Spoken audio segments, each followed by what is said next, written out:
in fuel prices ever since April started releasing the guidance of prices. And therefore, this is a very important matter to our economy and the running of our economy in all sectors.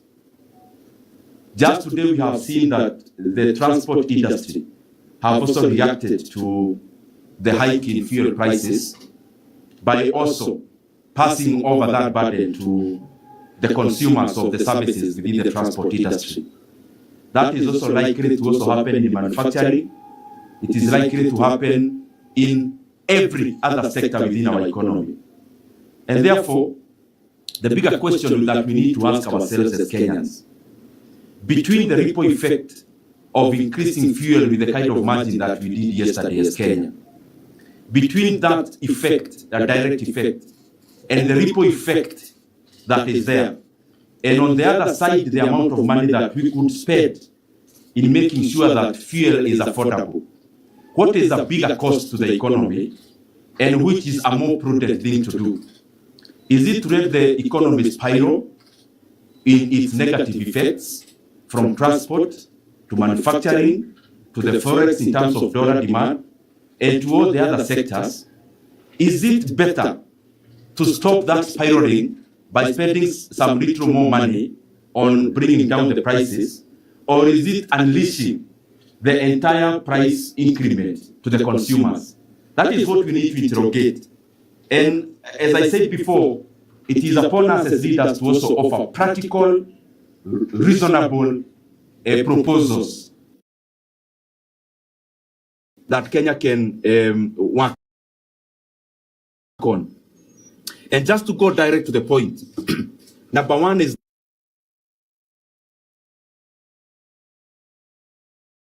joke taken too far by the government.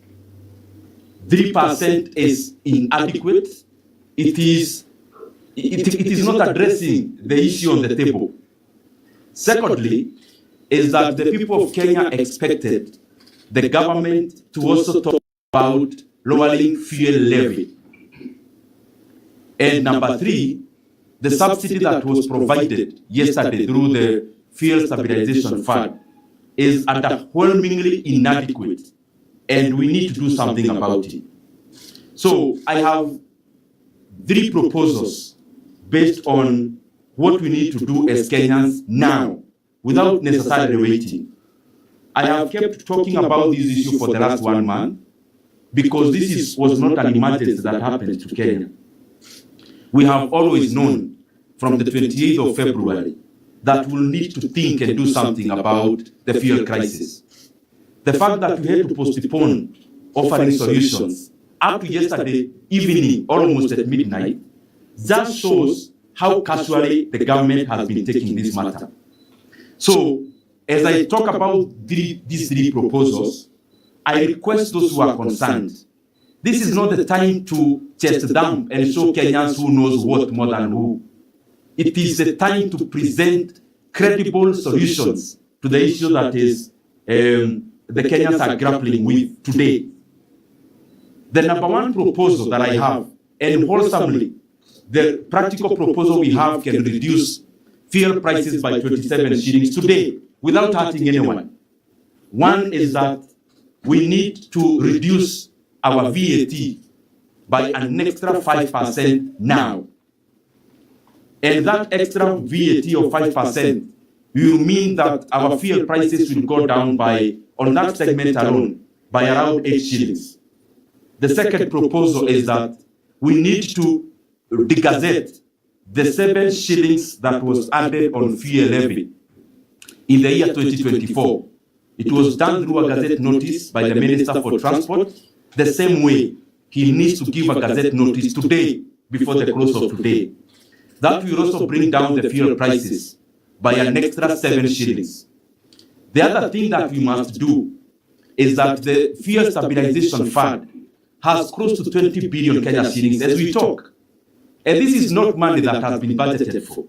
This is money that Kenyans pay in the pump.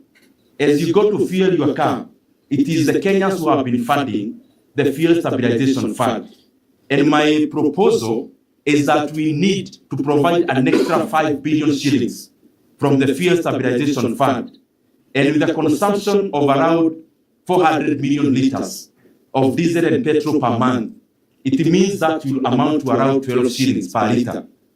Adding those three elements, specifically reducing VAT by an extra 5%, that gives an extra reprieve of around 8 shillings, reducing fuel levy by around 7 shillings, and also offering an additional subsidy of 5 billion shillings from Fuel Stabilization Fund.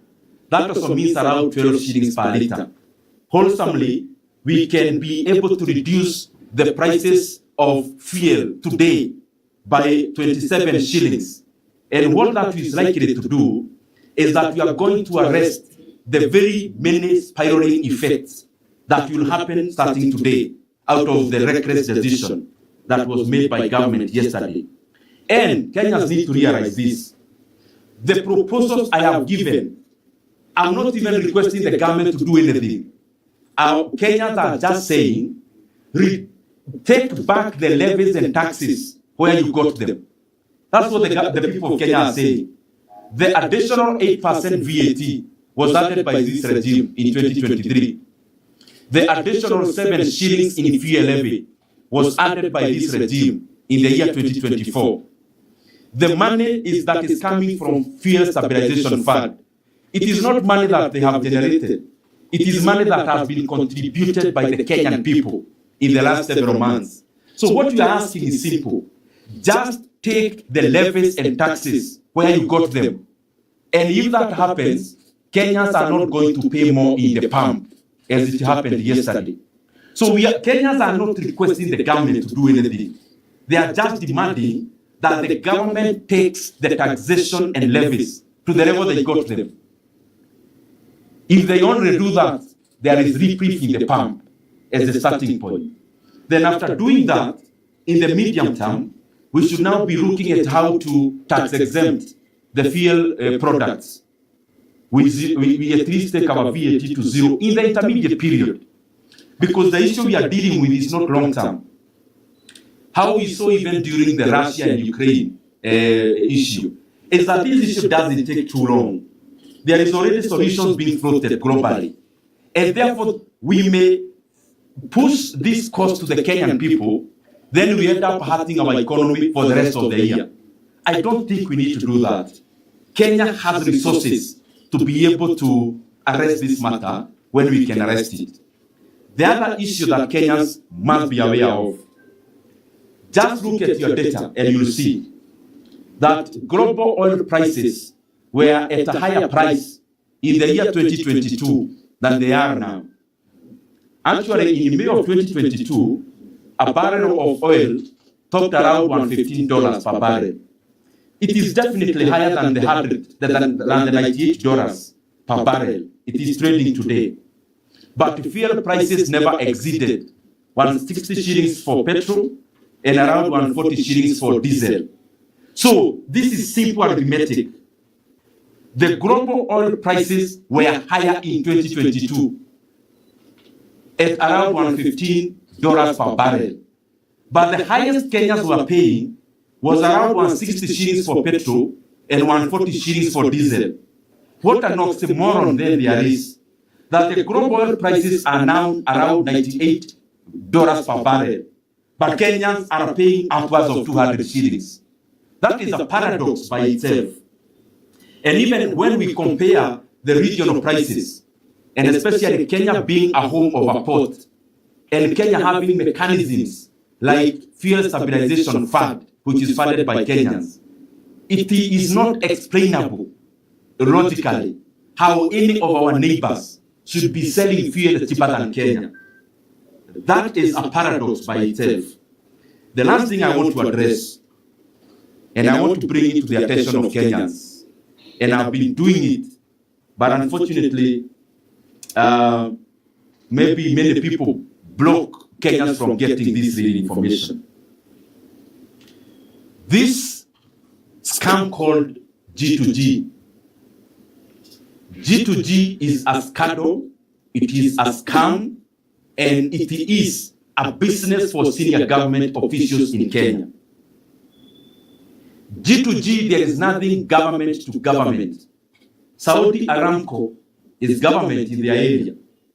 And also the companies in the UAE are owned by government in those countries. But the other G that should represent the government of Kenya. Kenyans should know that there is no government there. These are self-interested, greedy leaders who are profiteering from G2G as Kenyans brace themselves with pain at the pump. G2G, I want to repeat, is a kiosk. It is a business enterprise. It is a profit machine for senior government leaders in Kenya. And the companies that handle 75% of G2G volumes, the ultimate beneficial owners of these companies are the same people who added fuel prices yesterday. That for them, they would rather make profits from their G2G arrangements and illegal businesses, but Kenyans to shoulder the burden and the cry.